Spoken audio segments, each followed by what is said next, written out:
The riders appeared without warning, a thin line of moving shadows cutting across the morning fog, and for a brief moment, Caleb Hartman wondered if the past had finally decided to knock on his door. He stood still on the porch of his ranch house, coffee cooling in his hand, eyes fixed on the slow, deliberate way the horses approached. They did not rush. They did not threaten. That made it worse. Caleb had lived alone long enough to trust quiet more than noise. The valley was usually honest at this hour. Wind in the grass, a fence creaking somewhere down the line. But that morning, the land felt as if it were holding its breath. The riders stopped just beyond the gate. There were 6 of them, spaced evenly, their horses steady and trained. At their center sat a woman with dark hair pulled back tight, her posture calm, almost respectful. She lifted a hand, not in greeting, not in command, but in recognition. "Caleb Hartman," she called. The sound of his name carried clean across the yard, no threat in it, no challenge. Still, it struck him harder than any shout could have. Few people knew him anymore, and fewer still came calling without reason. He set the cup down and stepped off the porch. His boots pressed into the dirt he had worked since his youth, land that had seen droughts, storms, and too many funerals. He stopped a safe distance from the gate. "That's me," he said. "You're standing on private land." The woman studied him for a long moment, as if measuring time itself. When she spoke again, her voice softened, edged with something that sounded like memory. "You once stopped on a road you didn't have to," she said. "You gave water to a frightened girl and carried her to safety. You never asked her name." Caleb frowned. The valley seemed to tilt slightly beneath his feet. He searched her face for answers, but all he saw was control. Carefully learned, carefully worn. "That was a long time ago," he said. 15 years, she replied. "I counted." She dismounted slowly, boots touching the ground with care. The other riders stayed where they were, watchful but still. When she reached the gate, she removed her gloves and rested her hands on the wood, as if grounding herself. "My name is Nalia Greyhawk," she said. "You saved my life once." The memory returned in fragments. A storm, a child shaking with fear, eyes too old for her face. Caleb had never known what became of her. He had assumed she was folded back into the world, like most things he helped, and then lost to distance. "I didn't expect thanks," he said quietly. "I didn't come to give thanks," Nalia replied. "I came because something you gave me never left. You showed me that fairness can exist, even when the world pretends it doesn't." Caleb studied the riders again. No raised hands, no harsh looks. Still, his shoulders remained tight. Kind words had fooled good people before. "If you're not here to cause trouble," he said, "then say why you came." Nalia met his eyes without flinching. "I did not come with war," she said. "I came with truth." The words settled between them, heavier than any threat. Caleb felt a familiar pull in his chest, the old conflict he never quite escaped, the desire to stay out of trouble battling the need to stand when something wasn't right. He had spent years keeping his head down, believing quiet work was its own reward. But the way she said truth made it sound like a burden, not a gift. "What truth?" he asked. "Not here," she said gently. "Not at the gate." She glanced toward the house, then back at him. "May we speak inside?" Caleb hesitated. Every instinct told him that opening his door meant opening his life. Yet another part of him, the part that had stopped on that road years ago, recognized the look in her eyes. Determination shaped by patience. Purpose sharpened by time. He nodded once and turned toward the house. As he walked, he felt the valley exhale behind him, as if it knew this moment mattered. He did not know what Nalia Greyhawk carried with her, only that it had traveled a long way to reach him. And whatever truth she brought, had chosen this morning, this land, and this man to finally be spoken. The door closed behind them with a soft click, and the sound seemed louder than it should have been. Caleb Hartman did not lock it, but he noticed his hand linger near the frame longer than usual. Inside, the ranch house smelled of wood, coffee, and long habits. Nothing here had changed much in years, and he liked it that way. Nalia stood near the table, taking in the room without touching anything. She moved like someone used to watching before acting. Caleb gestured for her to sit, then took the chair across from her, keeping the table between them. The riders remained outside. That, more than anything, told him this was not a visit meant to intimidate. She reached into her satchel and placed a small stack of papers on the table, keeping her hand on them as if weighing whether the moment was right.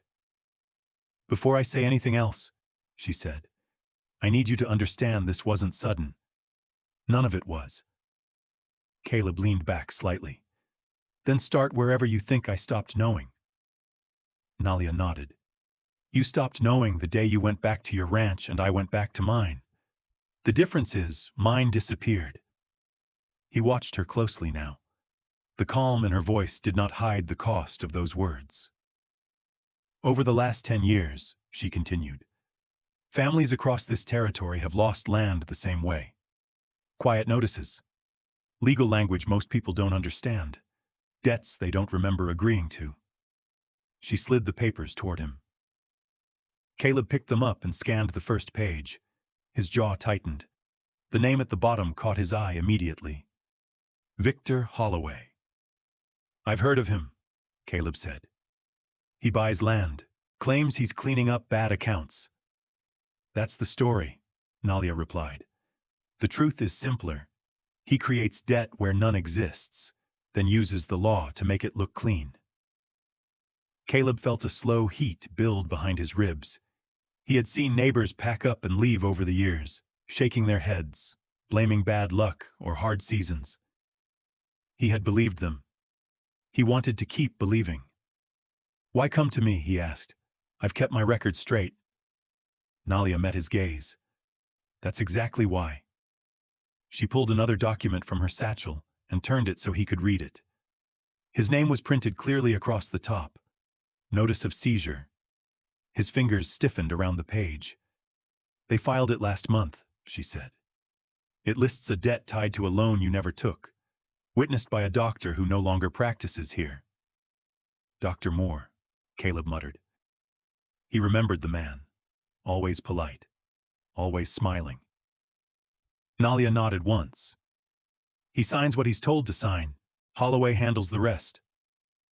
Caleb stared at the paper, feeling something crack inside him. Not panic, not yet, but disbelief. He had followed the rules, paid his taxes, helped when he could. The law was supposed to protect people like him. "When?" he asked. "Tomorrow morning," Nalia said. "They'll arrive with confidence because this has worked every time before." Silence filled the room. Caleb stood and walked to the window, looking out at the land his father had worked before him. He felt anger rise, sharp and tempting, urging him to confront, to fight, to act without thinking. He pushed it down. "You said you didn't come with war," he said quietly. "I didn't," she replied. "I came with preparation." He turned back to her. "Why risk yourself for this?" Nalia took a breath. "Because 15 years ago, someone showed me that doing the right thing matters, even when no one is watching. I learned the law so it couldn't be used as a weapon against people who don't deserve it." Caleb felt the weight of that settle on him. He had never thought of that moment as anything more than what was necessary. Now it stood between them like a bridge. "He will arrive tomorrow," she said, steady and certain that you will lose. Caleb folded the paper carefully and set it down. His voice was calm, but his thoughts were not. The law said one thing. His sense of justice said another. He did not yet know which path he would walk, only that he could no longer pretend nothing was coming. Outside, a horse shifted its weight. Time was already moving. By late afternoon, the barn had become the quiet center of everything. Sunlight slipped through the wooden slats in thin lines, lighting dust in the air that drifted slowly, like time itself had slowed down to listen. Caleb stood near the workbench, hands resting on the worn wood, while Nalia spread her papers out in careful order. She did not rush. Every movement had purpose. Caleb noticed that first. This was not anger driving her. It was patience. "These are copies," she said, tapping a stack. "Originals are kept elsewhere, safe.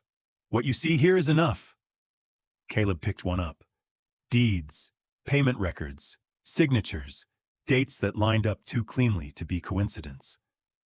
"You've been doing this a long time," he said. Nalia nodded. "Longer than I planned, shorter than it took others to lose everything." Outside, the land stretched quiet and open. From the hills, unseen eyes watched. Caleb did not know who they were yet, only that Nalia was not alone in this. She pointed to a map she had drawn by hand. Small marks dotted the valley. "Families," she explained. "Some already forced off, some waiting, some too afraid to speak unless they know they're not alone." Caleb exhaled slowly. "And tomorrow?" "Tomorrow," she said. "Holloway expects routine. He expects silence. He expects you to sign or step aside. And if I don't? Then the law says you lose," she answered honestly. "Unless the truth arrives at the same moment." Caleb looked at the barn door, at the place where his father once stood teaching him how to mend a fence instead of replacing it. Fix what can be fixed. Don't waste what still has value. What if the law still chooses him? Caleb asked. What if doing this only paints a target? Nalia's voice softened. That's the question I asked myself for years. She paused, then reached into her satchel again. This time she pulled out something smaller, a folded scrap of cloth, faded and worn. Caleb's brow furrowed. What's that? She unfolded it carefully. A child's scarf, frayed at the edges. You wrapped this around my hands when they wouldn't stop shaking, she said. You told me fear passes if you let it breathe. The barn felt suddenly smaller. Caleb swallowed. He remembered the cold, the way her hands trembled. He had forgotten the scarf. She never had. I carried it through schools, through courtrooms, through rooms where people smiled while planning to take from others, she continued. Every time I wanted to stop, I remembered that moment. Caleb felt the weight of it press into his chest. He had thought his life was simple. Work hard, stay honest, keep your land. But the past had a way of circling back, asking what it was worth. What you're doing, he said slowly, puts you at risk. So does doing nothing, she replied. The truth of that settled heavy between them. She straightened the papers again. Here's the plan. Holloway arrives with documents. He speaks confidently. Dr. Moore supports him. That's when we ask questions he cannot answer. And the people? Caleb asked. They'll be there, Nalia said. Not loud, just present. Enough to show patterns. Enough to make the sheriff listen. Caleb nodded, though doubt still tugged at him. He had always believed in staying within the lines. Now he was being asked to trust timing instead of force. What if I wanted to confront him tonight? He asked. Tell him to leave. Nalia shook her head. That would give him control. Tomorrow he walks into the light, thinking he owns it. Caleb turned the scarf over once in his hands, then gave it back to her. I don't want revenge, he said. I just want what's right. That's why this works, she replied. Because we don't have to become what we're exposing. As evening settled, the hills darkened. The watchers remained unseen, steady as the land itself. Caleb felt the pull of old instincts urging him to prepare for a fight. But this was different. This required restraint. Sometimes, Nalia said quietly, truth must wait for the perfect moment. Caleb looked out across the valley one more time. Tomorrow would decide more than ownership. It would decide whether fairness still had a place here, and for the first time in years, he chose to believe it might. Morning arrived clear and bright, the kind of day that usually promised easy work and quiet hours. Instead, it carried tension across the valley. Caleb stood on the porch of his ranch house, hands relaxed at his sides, face calm by effort rather than comfort. He had slept little, not from fear, but from the weight of choice. Once the sun climbed high enough, there would be no stepping back. The sound of wagons and horses came first, then voices.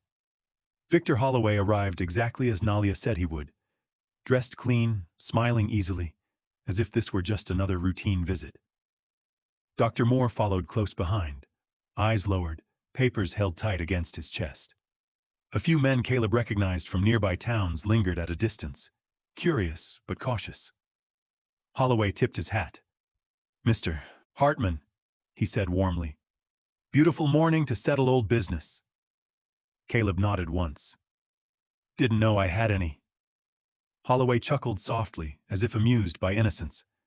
"Records say otherwise." Before Caleb could respond, Nalia stepped forward from beside the house. She wore plain clothes, nothing that marked her as important. Still, her presence shifted the space. Holloway's smile thinned. "And you are?" Holloway asked, polite but dismissive.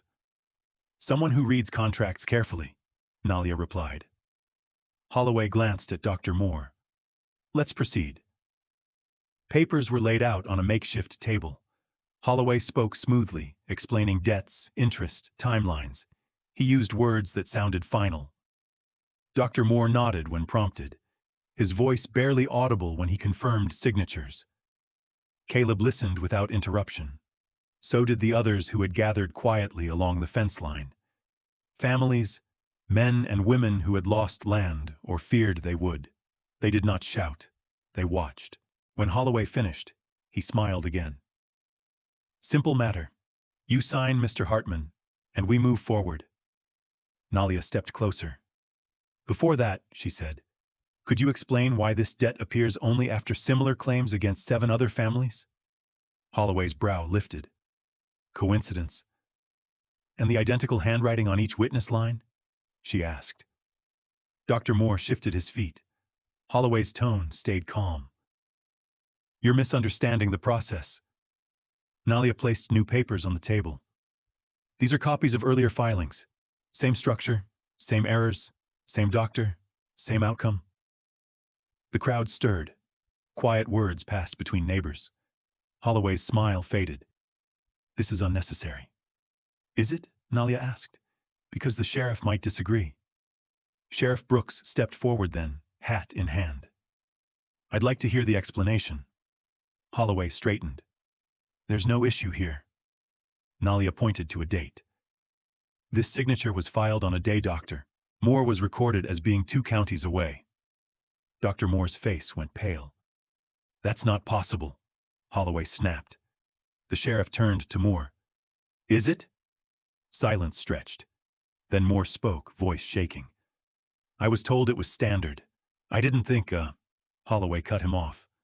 "Watch what you say." But it was too late.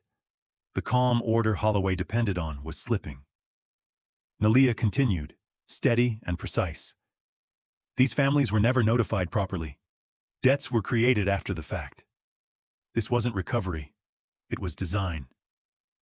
Caleb watched Holloway closely. The confidence was gone now, replaced by tight control. Sheriff Brooks took the papers and read slowly. "Mr. Holloway," he said, "I think we need to talk privately." Holloway laughed once, forced. "This is a misunderstanding." "It doesn't look like one," the sheriff replied. The families stepped closer, not threatening, just present. Faces Holloway recognized now. People he had dismissed. "Doctor," Moore lowered his head. "I can't keep doing this," he said quietly. The sheriff nodded to his deputies. "We'll sort this out properly." Holloway's voice rose. "You can't do this here." "This is exactly where we do it," the sheriff said. As Holloway was led away, the valley seemed to breathe again. No cheers followed, just relief. Quiet, steady relief. Caleb looked at Nalia. "This was not revenge," he said. She nodded. "It was justice returning home." Around them, neighbors spoke softly. already imagining land reclaimed and lives rebuilt. The law had listened. The truth had arrived at the right moment. And for once, it had been enough.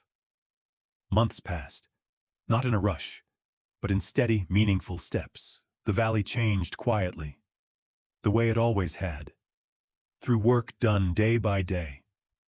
Fences were rebuilt where they had once been left to fall. Fields that had gone untouched were worked again. Smoke rose from chimneys that had been cold for years. Caleb Hartman stood near the edge of his land one early morning, watching sunlight move across the grass. The ranch felt different now.